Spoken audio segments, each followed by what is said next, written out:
Pak, ini kan pergerakan ekonomi sepertinya sudah mulai bergerak ya, dari pertama lintas daerah dari Jawa, Lombok dan sebagainya.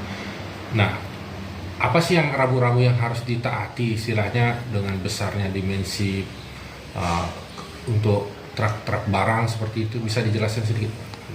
Ya, jadi berkaitan dengan kondisi ekonomi yang sudah mulai membaik dan tentunya dibarengi dengan pergerakan daripada angkutan orang maupun angkutan barang yang masuk ke pusat kota, dan tentunya pertama dari sisi angkutan barang, kita semua apapun yang kita lakukan semua bermuaranya ke keselamatan lalu lintas, keselamatan jiwa, dan tentunya keselamatan daripada kita bersama. Nah, berkaitan dengan angkutan barang, kita juga berharap para operator angkutan barang agar mentaati daripada tata cara pemuatan barang, kemudian juga terkait dengan kendaraan yang dipakai, jangan sampai ada melebihi daripada kapasitas muatan, ada over dimensi kendaraannya, sehingga semua hal itu bisa menyebabkan kecelakaan. Sehingga rambu-rambu yang harus ditaati tentunya bagaimana keseimbangan antara kapasitas muatan dengan kapasitas kendaraan itu sendiri. Jadi keseimbangan jenis barang yang diangkut yang diperbolehkan ini harus terjaga dengan baik. Dan tentunya pada saat masuk pusat kota dan pasar, kita juga berharap memastikan rambu-rambu lalu lintas terkait dengan kelas-kelas jalan yang dilewati. Apabila kendaraannya lebih dari 15 ton atau 10 ton, tentunya jangan melewati jalan-jalan yang kapasitasnya di bawah itu, ada yang 8 ton kapasitas jalan, sehingga kita sama-sama menjaga infrastruktur daripada kota Denpasar. Nah, berkaitan dengan kepadatan, tentunya kami Dinas Perhubungan Kota Denpasar sudah menyiapkan kantong parkir di angkutan barang di kargo ini agar dimanfaatkan dengan baik, sehingga progres daripada pergerakan daripada angkutan barang itu terjamin keselamatannya, dan bersama-sama menjaga infrastruktur daripada ruang kota yang ada. Pak Aris, kan sekarang pariwisata juga menggeliat nih, bus-bus tuh mulai banyak seluruhan di Denpasar.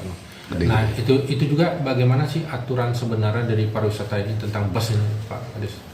Ya, kita di Denpasar karena ini angkutan pariwisata lintas kabupaten kota bahkan lintas antar provinsi, ini ada kewenangan senior kami di provinsi maupun di pusat. Ini kita di Kota Denpasar hanya bisa mengimbau agar para operator angkutan pariwisata juga jangan mencoba menggunakan kendaraan tidak layak jalan, ya. Nah, selama ini karena COVID mungkin ada kesulitan daripada operator daripada angkutan pariwisata tidak mendapat penumpang dan seterusnya, sehingga mereka tidak mampu melakukan pemeliharaan kendaraan dengan baik, termasuk kirnya. Nah, ini kita imbau karena pariwisata tentunya jaminan adalah keselamatan dan keamanan. Ini kita minta operator angkutan betul-betul mengoperasionalkan kendaraan yang betul-betul lagi jalan. Ya. Mungkin terakhir dari kita, Pak Aris, kan banyak peraturan pemerintah itu yang melarang menggunakan mobil sewa, motor sewaan itu dibagi-bagi orang asing tuh. Menurut Pak Aris sendiri seperti apa sih yang harus disikapi? Begini, kalau kami dari perhubungan tentunya semua kita bekerja berdasarkan data yang ada, ya. Jadi kita sebenarnya antara wisatawan dengan sarana angkutan itu harus dijaga keseimbangannya dan pastikan sarana juga berkeselamatan. Namun demikian berkaitan dengan angkutan sewa baik roda 2 maupun roda 4 ini, ya kita paling tidak mendata mereka dan memberikan pembinaan kepada operator-operator itu sendiri, sehingga tidak bergerak orang per orang. Ya, paling tidak kita kan sudah ada lembaga koperasi, kan, ada koperasinya, ada komunitasnya, ada organdanya.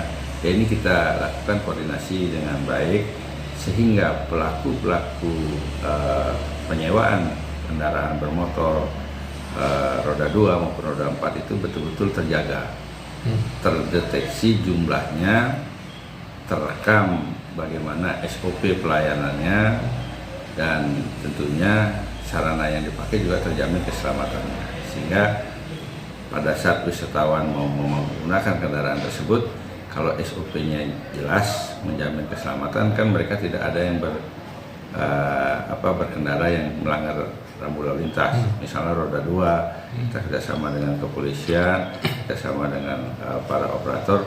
Kalau kau menggunakan kendaraan ini, wajib menggunakan helm, wajib memakai pakaian yang sopan di jalan. Nah, ini hal-hal ini kan harus kita mantapkan SOP-nya, standar pelayanan minimal daripada pelaku-pelaku ini. Saya yakin dengan koordinasi ini semuanya bisa kita atasi, dan kita royok bersama-sama dengan jiwa gotong royong.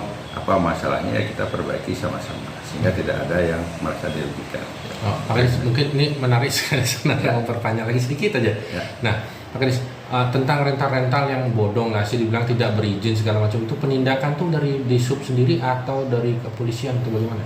Kalau penegakan hukum kan jelas ada dari kepolisian, ada juga dari Dinas Perhubungan, penyidik pegawai negeri sipilnya. Ya ini kan kita harus sinergi. Ya. Nah, paling tidak ini yang kita bilang koordinasi antara tingkat provinsi, kabupaten, kota, baik pendataannya, baik pembinaannya, termasuk evaluasi dan penegakan hukumnya ini. Nah, saya rasa dengan kejadian ini mudah-mudahan tim penertiban lalu lintas kabupaten kota ini mulai dibangkitkan. Provinsi juga punya tim kan gitu. Timnya juga ada dari rekan kepolisian, ada Disubnya, ada rekan TNI-nya, dan seterusnya. Ini menjadi satu kesatuan agar mereka betul-betul melayani sesuai dengan standar keselamatan dan kenyamanan daripada wisatawan itu sendiri. Sehingga sebenarnya kan kadang-kadang karena kebiasaan warga kita yang melanggar, mereka ikut, atau sebaliknya wisatawan yang bandel karena tidak punya SOP yang jelas. Ya, nah ini kita mantapkan bersama-sama. Terima kasih Pak Kadis.